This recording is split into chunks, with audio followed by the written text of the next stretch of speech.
మహిళలపై నేరం క్షమించరాని పాపం, నేరగాళ్లకు కఠిన శిక్షలు. లఖ్పత్ దీదీ సమ్మేళనంలో మోదీ వ్యాఖ్య. మహిళలపై నేరాలకు పాల్పడే దుర్మార్గులకు ప్రధాని నరేంద్ర మోదీ ఘాటైన హెచ్చరికలు జారీ చేశారు. ఆడబిడ్డలపై నేరాలకు పాల్పడడం క్షమించరాని పాపమని అన్నారు. నేరగాళ్లను వదిలిపెట్టొద్దని, కఠినంగా శిక్షించాలని స్పష్టం చేశారు. మహిళల భద్రత కోసం చట్టాలను మరింత పటిష్టం చేస్తామని ప్రకటించారు. ఆడబిడ్డల జోలికి రావద్దని మృగాలను హెచ్చరించారు. పశ్చిమ బెంగాల్లోని కోల్కతాలో 31 ఏళ్ల డాక్టర్పై అత్యాచారం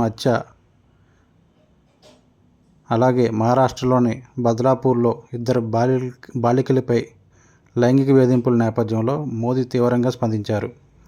మహారాష్ట్రలోని జల్గావ్లో ఆదివారం లఖ్పత్ దీదీ సమ్మేళనంలో ఆయన పాల్గొన్నారు. 4.3 లక్షల స్వయం సహాయక సంఘాల్లోని 48 లక్షల మంది మహిళల కోసం 2,500 కోట్లు రివాల్వింగ్ ఫండ్ విడుదల చేశారు. మహిళలను ఉద్దేశించి ప్రసంగించారు. దేశంలో మహిళల భద్రతకు అత్యధిక ప్రాధాన్యం ఇవ్వాలని చెప్పారు. మన తల్లులు, అక్క చెల్లెమ్మలు, ఆడబిడ్డలను కాపాడుకోవాలి. వారి భద్రత దేశానికి ప్రాధాన్యాంశం కావాలి. ఎర్రకోట నుంచి నేను ఈ విషయాన్ని పదే పదే ప్రస్తావిస్తున్నా. దేశంలో ఎక్కడికి వెళ్ళినా మహిళల భద్రత గురించి మాట్లాడుతున్నా. నా సోదరీమణులు, తల్లులు పడుతున్న బాధలు, ఆవేదన నాకు తెలుసు. మహిళలపై నేరం నిజంగా క్షమించరాని పాపం. ప్రతి రాజకీయ పార్టీ, ప్రతి రాష్ట్ర ప్రభుత్వం ఇది తెలుసుకోవాలి. మహిళలపై అగత్యాలకు పాల్పడే వారిని ఎట్టి పరిస్థితుల్లోనూ వదిలిపెట్టొద్దు. చట్టం ముందు నిలబెట్టి కఠినంగా శిక్షించాలి.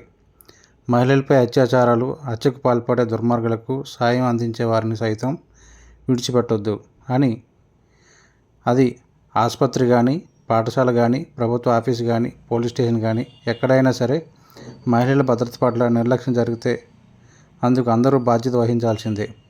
ప్రభుత్వాలు వస్తుంటాయి, పోతుంటాయి, కానీ మహిళల జీవితాలను, గౌరవాన్ని కాపాడడం మనపై ఉన్న అతిపెద్ద బాధ్యత.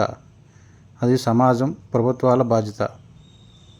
గత 10 ఏళ్లలో పరిపాలనలో మహిళల సంక్షేమం కోసం ఎన్నో చర్యలు చేపట్టాం, పథకాలు అమలు చేశాం. దేశానికి స్వతంత్రం వచ్చిన తర్వాత 2014 వరకు మహిళా స్వయం సహాయక సంఘాలకు అప్పుడు ప్రభుత్వాలు ఇచ్చిన రుణాలు 25,000 కోట్ల కంటే తక్కువే. కానీ మేము వచ్చాక గత 10 ఏళ్లలో 9 లక్షల కోట్లు ఇచ్చాం. సఖీ మండలి కార్యక్రమంతో అక్క చెల్లెమ్మలకు అండగా నిలుస్తున్నాం. లఖ్పత్ దీదీ పథకంలో మహిళల ఆదాయం పెరగడంతో పాటు భవిష్యత్ తరాల సాధికారత సాధ్యమవుతుంది. మన దేశంలో త్వరలో ప్రపంచంలో అతిపెద్ద ఆర్థిక వ్యవస్థగా మారబోతుంది. మన దేశం త్వరలో ప్రపంచంలో 3వ అతిపెద్ద ఆర్థిక వ్యవస్థగా మారబోతుంది. ఇందులో మహిళామణుల పాత్ర చాలా కీలకం. అన్ని రంగాల్లో వారి భాగస్వామ్యంతో దేశం ముందంజ వేస్తుంది. ప్రతి ఇంట్లో, ప్రతి కుటుంబ భాగస్వామ్యానికి మహిళలే గ్యారంటీ. కానీ మహిళలకు సాయపడడానికి గ్యారంటీ ఇచ్చేవాళ్ళు లేరు. మహిళల పేరిట ఆస్తులేవి లేకపోతే వారికి బ్యాంకుల నుంచి రుణాలు రావడమే కష్టమే. చిన్న వ్యాపారం చేసుకుందామన్నా రుణం దొరకడం లేదు. ఒక సోదరుడిగా, బిడ్డగా మహిళల కష్టాలను అర్థం చేసుకున్నా, వారి కోసం ఎన్నో నిర్ణయాలు తీసుకుంటున్నా. 2 నెలల్లో 11 లక్షల మంది లఖ్పత్ దీదీలు. ప్రభుత్వ గృహ నిర్మాణం పథకం కింద 3 కోట్ల ఇళ్లు నిర్మించాం. మహిళల పేరిట జన్ధన్ ఖాతాలు తెరిపించాం. ముద్రా పథకం కింద ఎలాంటి గ్యారంటీ లేకుండా రుణాలు అందుతున్నాయి. ఈ పథకంలో 70% మంది లబ్ధిదారులు మహిళలే. ఈ పథకం వద్దని, రుణాలు తిరిగి రావని కొందరు వాదించారు. అయినప్పటికీ మహిళల పట్ల, వారి నిజాయితీ పట్ల నాకు విశ్వాసం ఉంది. వారు రుణాలు సక్రమంగా తిరిగి చెల్లిస్తుండడం సంతోషం కలిగిస్తుంది.